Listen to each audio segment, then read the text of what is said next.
आत्मिक कामों के विषय में सचेत करता है। Praise the Lord.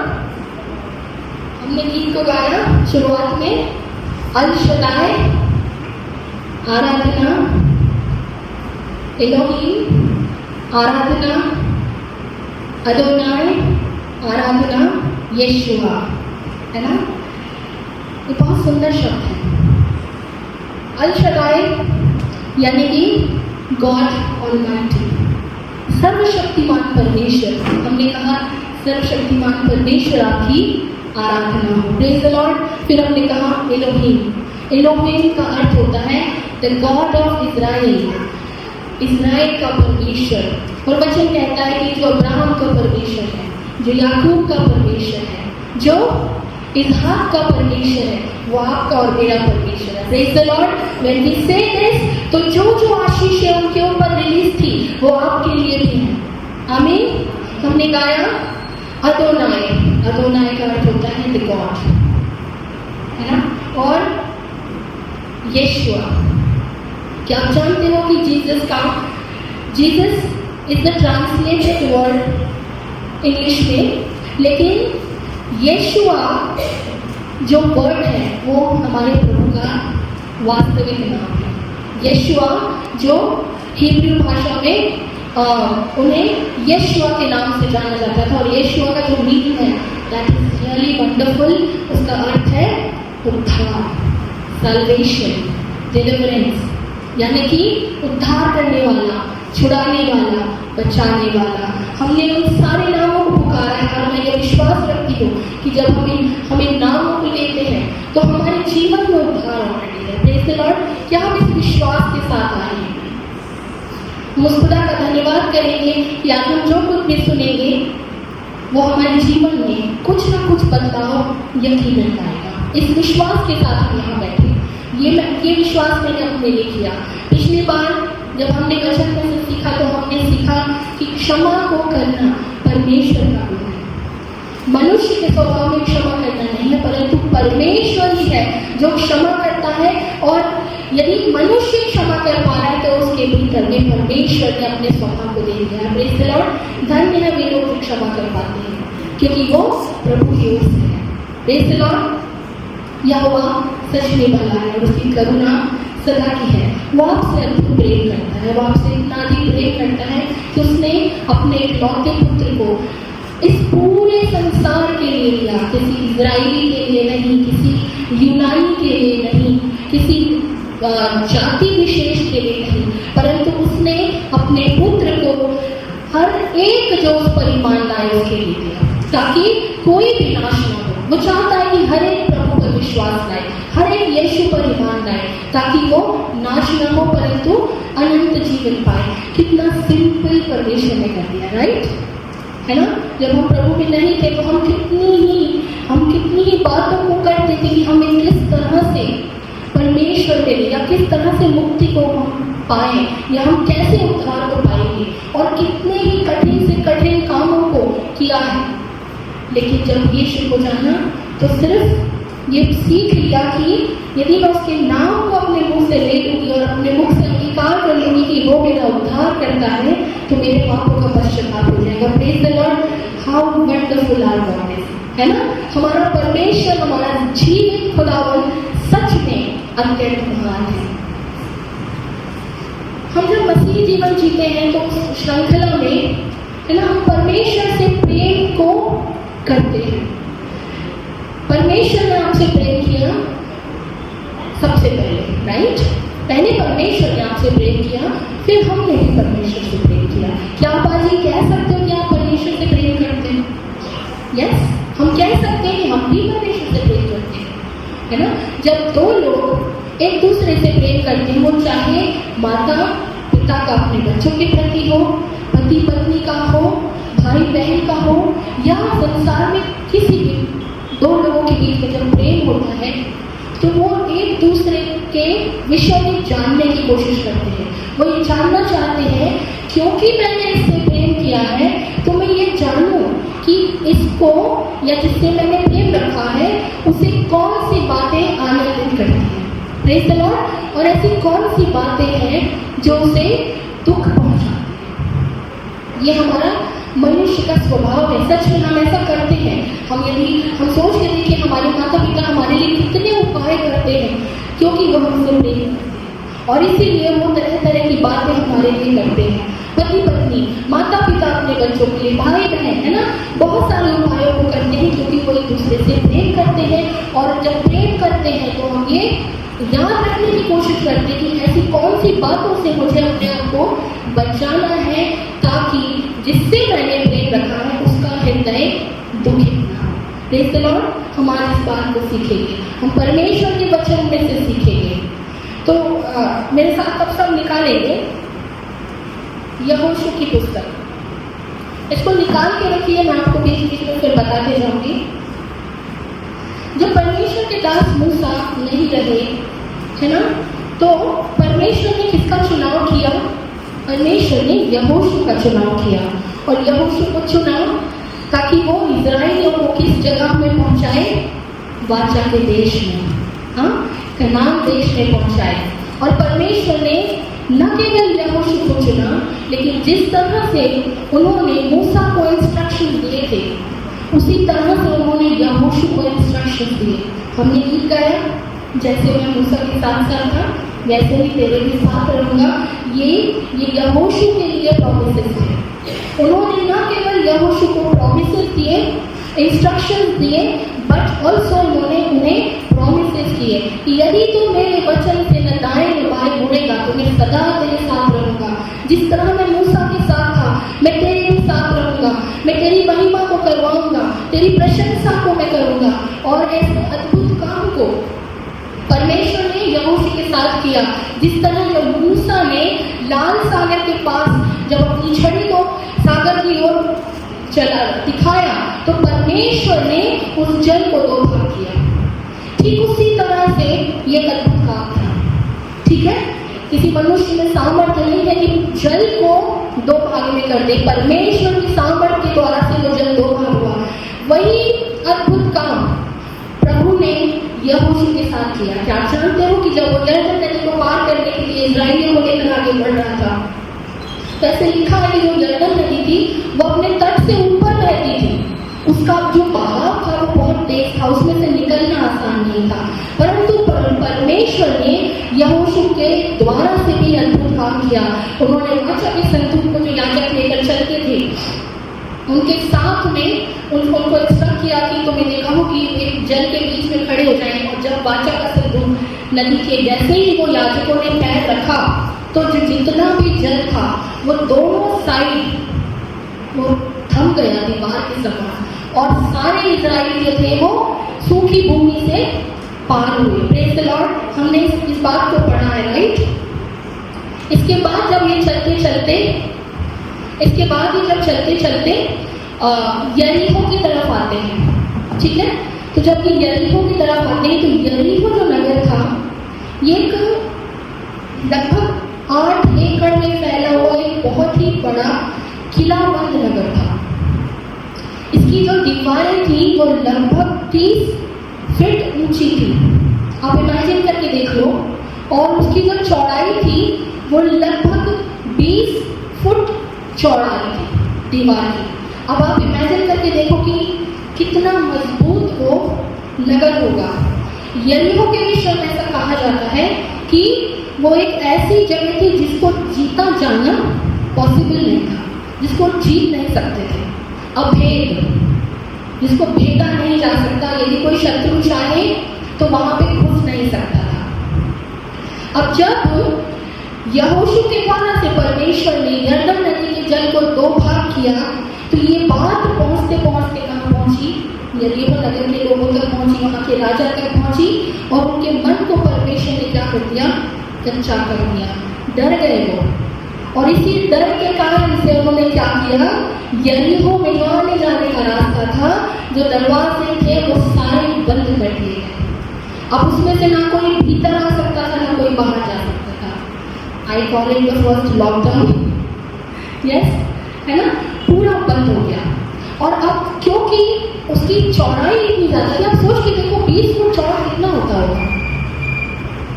इतना चौड़ा वो उसकी चौड़ाई की दीवार थी।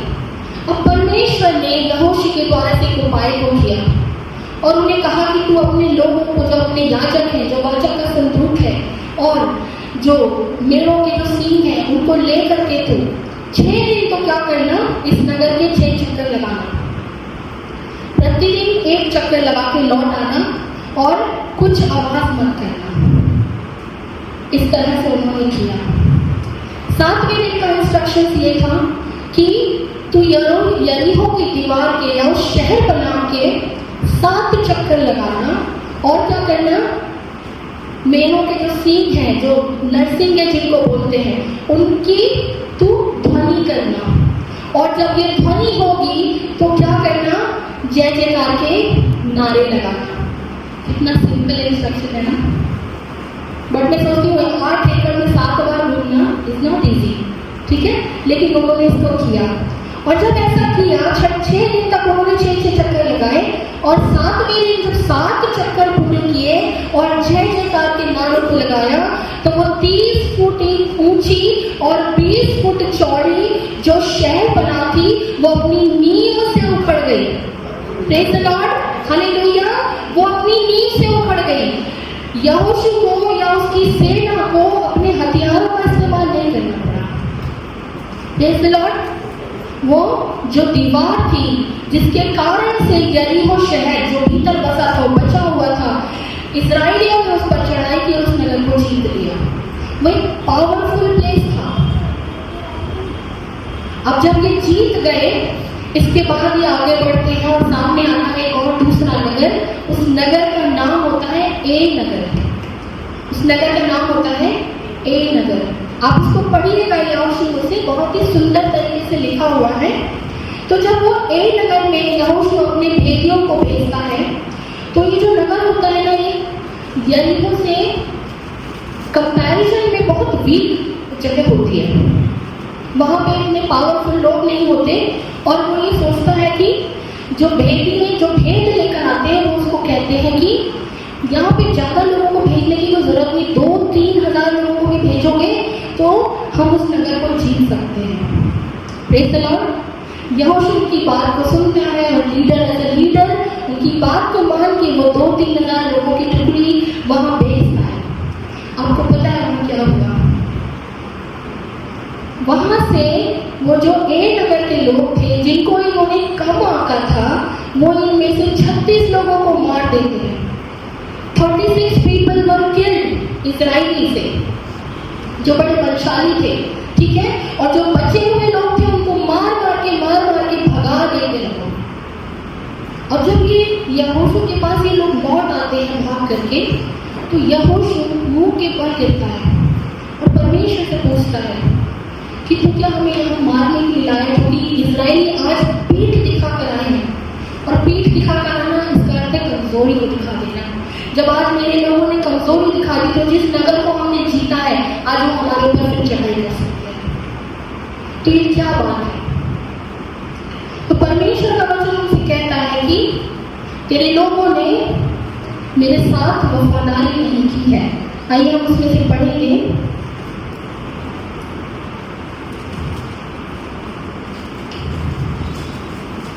आप सब मेरे साथ निकालिए यहोशू की पुस्तक,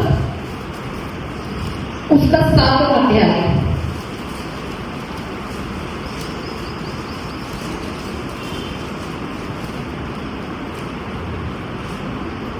यहाँ पे परमेश्वर का वचन इस तरह से कहता है कि परंतु इस्राएलियों ने अर्पण की वस्तु के विषय में विश्वासघात किया। अब जब यहोशू को यरीहो में युद्ध के लिए जब भेजना था या उसके जो इंस्ट्रक्शन परमेश्वर की ओर से थे, उस समय यहोशू के सामने परमेश्वर की सेना का एक दूत आया था और उसने उन्हें बताया था कि किस तरह से तुम्हें ये करना है। उसी दौरान ये इंस्ट्रक्शन परमेश्वर के द्वारा से दिया गया था कि यरीहो जो नगर है वो एक श्रापित नगर है। उसके भीतर में जो कुछ भी है वो अर्पण के लिए है। Praise the Lord. वो लेने के लिए नहीं है। There was a very clear instruction कि अगर जब तुम उसमें जाओ तो उसके भीतर में जो कुछ भी तुम देखो वो सब कुछ अर्पण करने के लिए है, अर्पित कर देने के लिए है, दे देने के लिए है, वो परमेश्वर के लिए है। उसमें ना कोई भली और सुंदर वस्तु को तुम रख लेना। लेकिन वहां पर ऐसा नहीं हुआ। यहोशू को इस बारे में नहीं पता था, है ना, इसलिए तो उसने नगर में 2000 लोगों को भेजा और वहां से हार के लौट आया। और उनके हार का कारण क्या था? ये कि अर्पण की वस्तु में से चोरी किया। आकान जो यहूदा के वंश का था, जो जेरा वंशी जब्दी का पोता था, उसने क्या किया? उसने कुछ सोने और चांदी और एक सुंदर सी कोई शॉल उससे जो अच्छी लगी, उसने उसे अपने लिए रख ली और उसको अपने घर के भीतर में छुपा लिया, जमीन के नीचे छुपा दिया। लेकिन परमेश्वर के सामने सभी कुछ खुला है। जो परमेश्वर लाल सागर को 2 भाग कर सकता है, जो यरदन नदी को 2 भाग कर सकता है, जो यरीहो की दीवार को जड़ से उखाड़ सकता है, उसके सामने कुछ नहीं छुपा। Praise the Lord. वो सब कुछ देखने वाला परमेश्वर है। और इस एक व्यक्ति के पाप के कारण से परमेश्वर ने इस्राएलियों को हार का सामना करने के लिए छोड़ दिया। क्यों? क्योंकि अर्पण की वस्तु को रख लिया गया था। आगे अर्पण की वस्तु को जब यहोशू को पता चलता है कि वो उस आकान को बुलाता है और उससे पूछता है कि क्या तुमने ऐसा कोई पाप किया है, वो उसको स्वीकार करता है। उसको एक घाटी होती है जिसको कहते हैं आकोर की घाटी, आकोर की तरह ही वहां पे उसको उसके सारे घराने समेत and what ever he had, जो कुछ उसको बिलोंग करता था, हर एक को वो पत्थर मार करके वहां पर मार दिया जाता है, उसको नष्ट किया जाता है। ठीक है। अब इस घटना में से आपके और मेरे लिए क्या है जो हम सीख सकते? प्रभु यीशु मसीह ने कहा कि चोरी मत करना, पाप मत करना, व्यभिचार मत करना। ठीक है। बहुत सारी चीजें जो अर्पण के लिए रखी गई थी, हम उसमें से ले लेते हैं। आज कई बार हमें लगता है कि हमारे जीवन में से आशीष रुकी हुई है, हमारे जीवन में बढ़ोतरी क्यों नहीं हो रही है। हम किसी बात में ऐसा लगता है कि आज तक हम हार का सामना करते हैं। हमें देखने की जरूरत है कि कहीं ऐसा तो नहीं कि परमेश्वर ने जिन वस्तुओं को अर्पण की वस्तु करके ठहरा दिया है, कहीं उसमें से मैं कुछ ले तो नहीं रहा, कहीं उसमें से मैंने कुछ ले तो नहीं लिया है। सबसे पहली गलती हमारी होती है कि हम अपनी ताकत पर भरोसा करते हैं। जब यहोशू ने 7 चक्कर अपने लोगों के साथ उस यरीहो की दीवार के लगाए, तो उसने हथियारों का इस्तेमाल नहीं किया दीवार को उखाड़ने के लिए। जय जयकार के नारों से वो दीवार अपनी नींव से उखड़ के गिर गई। मुझे और आपको आज जब हमारी परिस्थितियां विकट होती है ना, तो हमें इधर उधर हाथ पैर मारने की जरूरत नहीं है। बैठे अपने परिवार के साथ, बैठे अपनी कलीसिया के साथ में और लगाए जय जयकार के नारे, और फिर देखिए कि कैसा अद्भुत परमेश्वर है। वो युगानुयुग एक सा परमेश्वर है। वो जो काम यरीहो के साथ कर सकता है, वो आपकी समस्याओं के साथ भी कर सकता है। वो आपकी हर एक समस्या को जड़ से उखाड़ के, है ना, चाहे वो कितनी ऊंची हो और कितनी चौड़ी हो, चाहे किसी ने उसके विषय में कहा हो कि मैं इसमें से पार नहीं जा सकता, या किसी ने कहा हो कि इसको भेदा नहीं जा सकता, या इसको जीता नहीं जा सकता है, but the God Adonai, the Lord El Shaddai, वो आपके साथ है। Praise the Lord. वो हर एक परिस्थिति पर कंट्रोल करने वाला परमेश्वर है। हमें अपने लिए सोचने की जरूरत नहीं है, हमें हाथ पैर मारने की जरूरत नहीं है, हमें अपने पे भरोसा करने की जरूरत है कि हम कर सकते हैं। क्योंकि जब अपने पे भरोसा करके ए नगर में गए तो वहां थोड़े से लोगों से हार के चले गए। परमेश्वर की सामर्थ को छोटा जान दिया। उन्हें यह एहसास हुआ था कि शायद हमसे ये दीवार मिली है, हमसे नहीं मिल रहा है। परमेश्वर के द्वारा से, परमेश्वर की सामर्थ से वो दीवार मिली थी। Praise the Lord. आज आपके जीवन की ऐसी कोई भी परिस्थिति नहीं है जो यरीहो की दीवार से मजबूत है। कि जब परमेश्वर यरीहो की दीवार को तोड़ सकता है, तो आपकी परिस्थितियों को भी जड़ से उखाड़ के खत्म कर सकता है। Praise the Lord. हम इस बात को यहाँ से लेकर जाए, क्योंकि कई बार हम अपने पे डाउट करते हैं और अपने विषय में सोचते हैं, हमारी नजरें हमारे परमेश्वर की ओर नहीं होती। हम ये नहीं सोचते कि जिसने उस समय किया वो अब भी कर सकता है। हम जब गाते हैं, बोलते हैं, बार बार कहते हैं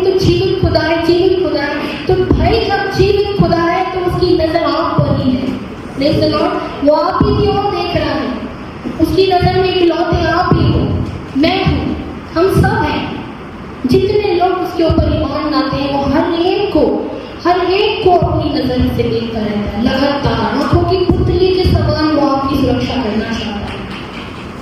लेकिन उसकी शर्त है कि वो अर्पण की वस्तुओं के साथ में गद्दारी को नहीं बर्दाश्त करेगा। ठीक है, यदि परमेश्वर ने कुछ वस्तुओं को अर्पण की वस्तु ठहराया है दे देने की, क्योंकि या तो वो भेंट के लिए ठहराई गई है या न्याय के लिए ठहराई गई है। अब पढ़िएगा यीशु वचन से कि जो अर्पण की वस्तु है, जो देने की वस्तु है, या तो वो भेंट के लिए है या उनका न्याय किया जा रहा है। यदि हम अर्पण की वस्तुओं में से रख ले तो हम भी अर्पण के लिए होंगे। ठीक है, यहोशू कहता है कि अर्पण की वस्तु में से कुछ मत रख लेना, नहीं तो तुम भी अर्पण की वस्तु बन जाओगे। आकान के साथ क्या हुआ? अर्पण की वस्तुओं का लालच किया, थोड़ा सा लालच किया और पूरे घराने के साथ नष्ट हुआ। क्या हमने कभी सोचा कि पाप तो एक ने किया था, आकान ने पाप किया, लेकिन उसके लोगों को भी परमेश्वर ने नहीं छोड़ा, नष्ट हो गए। क्यों?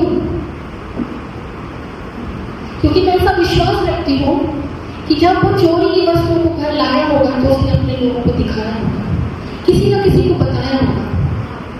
ठीक है, जब हम एक विश्वासी जीवन में जीते हैं, जब विश्वासी जीवन को जीते हैं तो हम अपने लोगों के साथ लीन हो जाते हैं।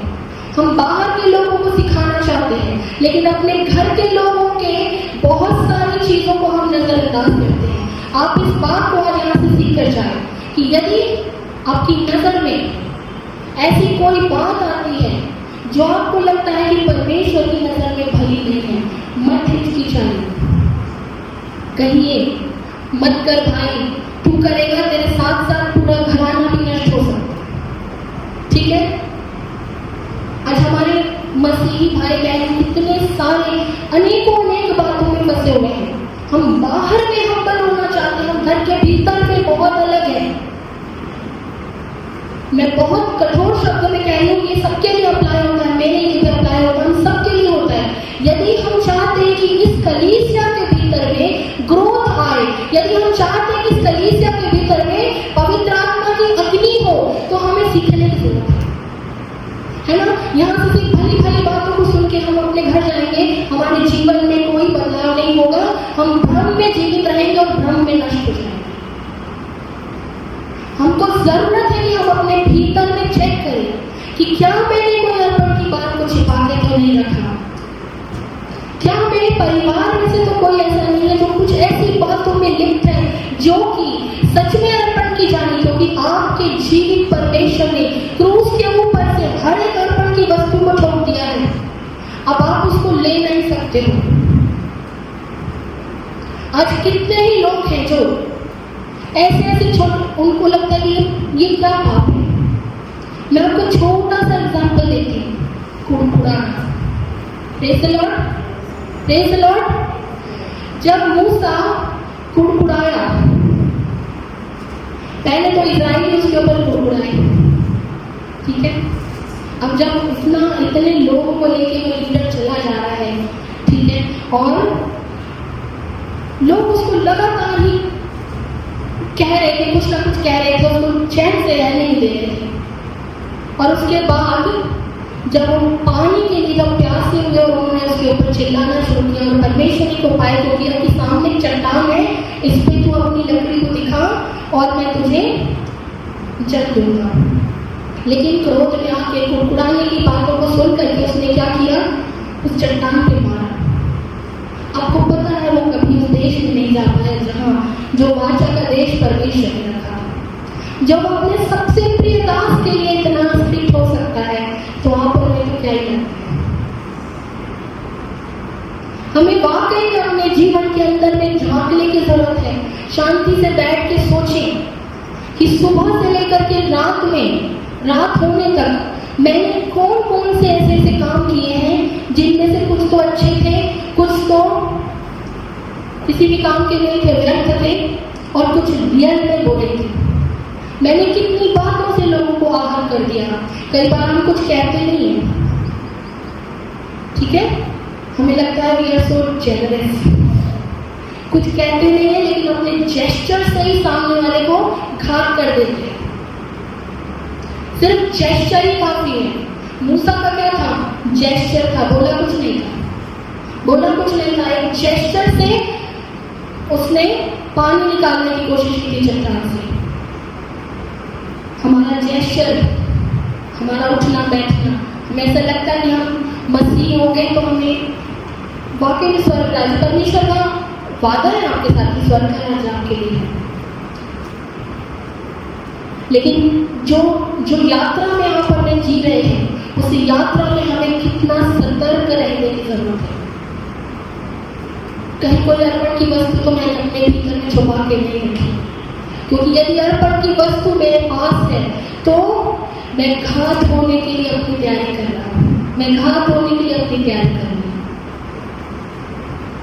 हम जब एक बार विश्वास में आ गए, जब हम एक बार मसीह में आ गए, तो हमें सचेत होकर के जीना है ना। परमेश्वर का वचन कहता है कि वो माफ करने वाला परमेश्वर है, वो सच में क्षमा करने वाला परमेश्वर है। लेकिन यदि हम जानते हुए भी बार बार किसी काम को करेंगे तो वो परमेश्वर न्यायी परमेश्वर है, वो अपने ही रूल से अलग नहीं हो सकता है, वो अपने ही रूल को तोड़ नहीं सकता है। और हम इस वचन में यहाँ से सीखेंगे कि हमारे भीतर में हमें को खुद देखने की जरूरत है, हमें अपने लोगों के साथ देखें और बातचीत करें। यदि कोई काम आपको ऐसे लगता है जो उचित ना हो, अच्छे शब्दों में कह दीजिए कि इसे मत करो भाई। आज कितने जवान जो बच्चे हैं वो यहाँ सोचों में स्ट्रगल कर रहे हैं, हाथ में फोन लेकर कितने ही विचार यहाँ दिमाग में उनको प्रेशराइज कर रहे हैं, डू दिस, ये कर, ये भी कर, वो भी कर, सब गलत है। बट वो उनको एक्साइट करते हैं कि करो। लेकिन यदि आप विश्वासी हो और ऐसी कोई बात आपको सोच में आपको परेशान करती है, मैं आपको एक बेजोड़ उपाय बता रही हूँ। जैसे ही दिमाग में आपके कोई विचार आया जो पौधा, जो बुरा है, आप तुरंत अपने पवित्र शास्त्र की तरफ पहुंच जाइए, वो आपको बचा सकता है। जैसे ही आप उसको खोल करके पढ़ोगे ना, वो सब विचार जो है वो शैतान की ओर से है, वो आपके विचार नहीं है, वो आपको नष्ट करने के लिए है। And they are dominating. वो एक बार आपके माइंड में आएगा। कई बार जो बच्चे होते हैं, जो जवान होते हैं, वो विचार के थॉट को लेकर के वो स्ट्रगल कर रहे होते हैं,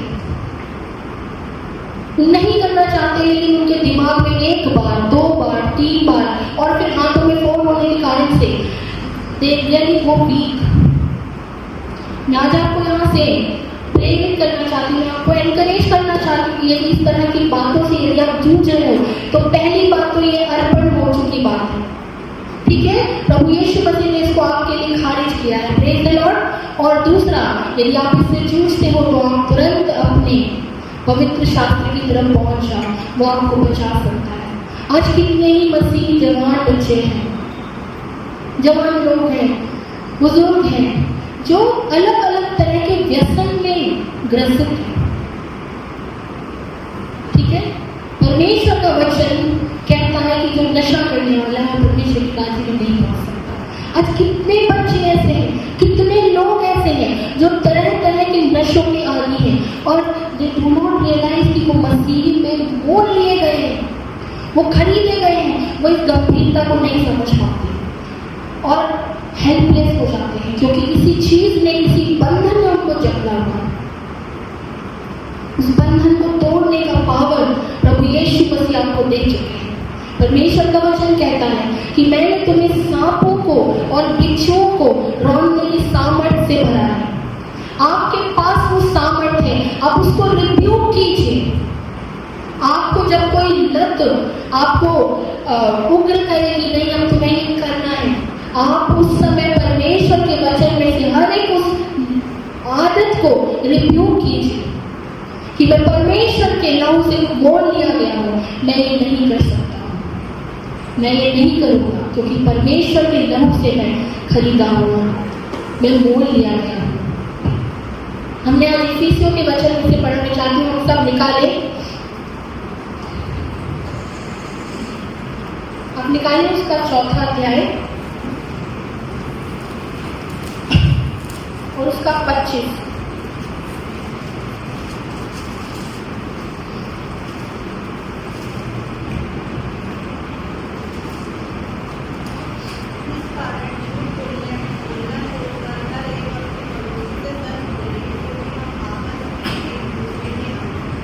देख लो, झूठ बोलना छोड़े।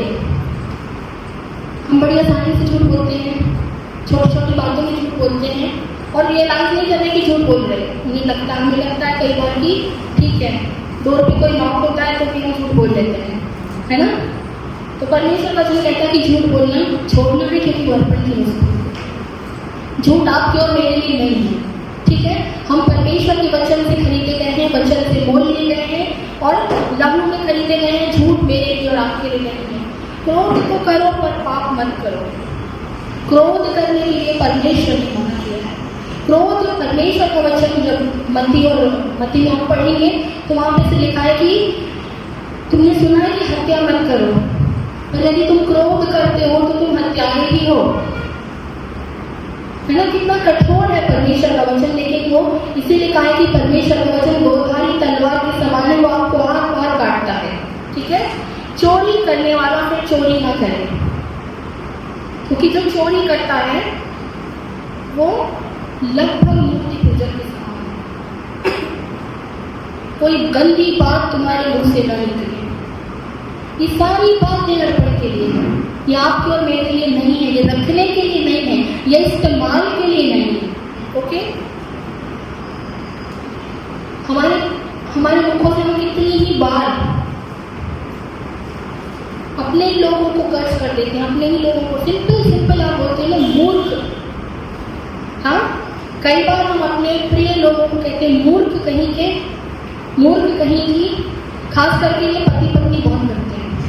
मैं आपको आगाह करना चाहती हूँ, मैं आपको सच में यहाँ से आगाह करना चाहती हूँ कि यदि आप इन शब्दों का इस्तेमाल आपके चुने हुए जन के लिए करते हो तो मत करिए, आज इसे छोड़ दीजिए। क्योंकि परमेश्वर ने 2 आत्माओं को किसी योजना के तहत जोड़ा। यदि आपको आपके पति के साथ या पति को पत्नी के साथ जोड़ा तो वो परमेश्वर की योजना के साथ जोड़ा है। आप अपने मुख से अपने पति को मूर्ख या पत्नी को मूर्ख नहीं कह सकते। Praise the Lord.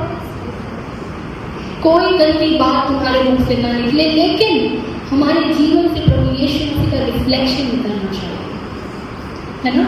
हम उस परमेश्वर का धन्यवाद करें क्योंकि उसने बड़े ही सिंपल तरीके को हमें दिया है। आज आपको लोट लगा के एक जगह नहीं जाना है कि आपको उद्धार मिले, आपको ऊंचे ऊंचे पहाड़ों पर नहीं चढ़ना है कि आपको उद्धार मिले, आपको अंगारों में से नहीं चलना है कि आपको उद्धार मिले, आपको कोई बलि नहीं करनी कि आपको उद्धार मिले, आपको उद्धार दे दिया है।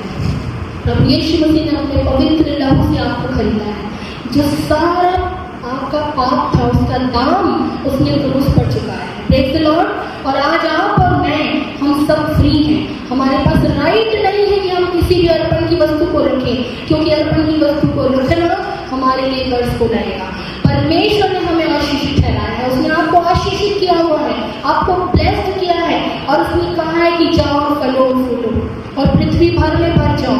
आपको परमेश्वर ने कहा कि मैं तुम्हें पूछ नहीं परंतु मैं तुम्हें सिर ठहराता हूँ। Praise the Lord. और सच में उसने आपको जहाँ जहाँ भी आज काम करते हो, हम यहाँ से इसको रिलीज करते हैं कि आप अपने अपने स्थानों पे सिर ठहराए जाओ, ऊंचाई पर ठहराए जाओ, आप बरकतों को गिनते पाओ और थक जाओ गिनते गिनते और आपकी बरकतें खत्म हो। Praise the Lord. आइए हम सब अपनी आंखों को बंद करेंगे।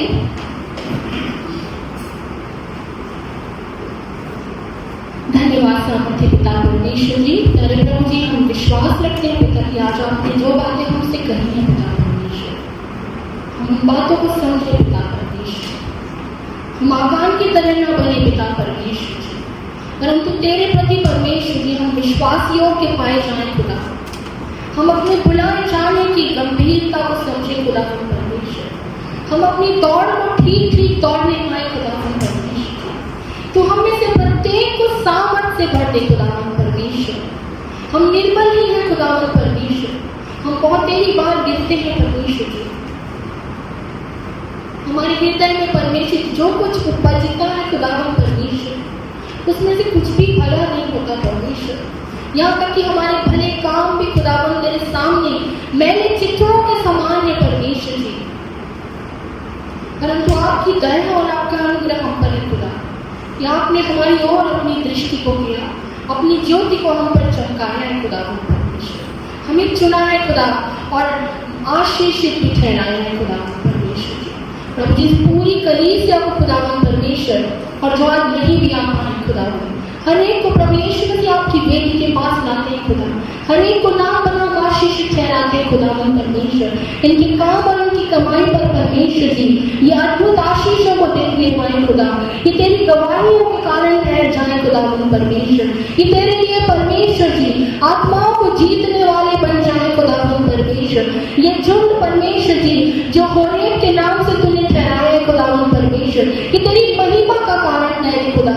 पवित्र आत्मा की अग्नि परमेश्वर जी हर एक के ऊपर काबिज हो खुदावन परमेश्वर। तेरे वचन का भेद और प्रकाशन पिता परमेश्वर हम में से प्रत्येक के पास होना चाहिए खुदावन परमेश्वर, ताकि पिता परमेश्वर जब हम संसार में जिए तो तेरी दोधारी तलवार को लेकर के बढ़े खुदावन परमेश्वर। और पिता परमेश्वर जी हमारे अवसर को बहुमूल्य समझ के खुदावन तेरे लिए काम करने पाए खुदावन। आपने हमें से हर एक को कुछ कुछ काम दिया है पिता, हम उसके प्रति ईमानदार रहे पिता परमेश्वर। अपने आप में फूले नहीं पिता, घमंड से बचा के रखिएगा खुदावन परमेश्वर जी, परंतु हर एक को दीन और नम्र कीजिए पिता परमेश्वर जी। परमेश्वर हम आपका धन्यवाद करते हैं पिता, आज आपने हमारी सहायता की, हमारे बोलने और सुनने में खुदावन आपने हमारी मदद की है पिता। हम आपका धन्यवाद करते हैं पिता, मांगते अपने उद्धारकर्ता प्रभु यीशु मसीह के नाम से। आमीन। सबको जय मसीह की।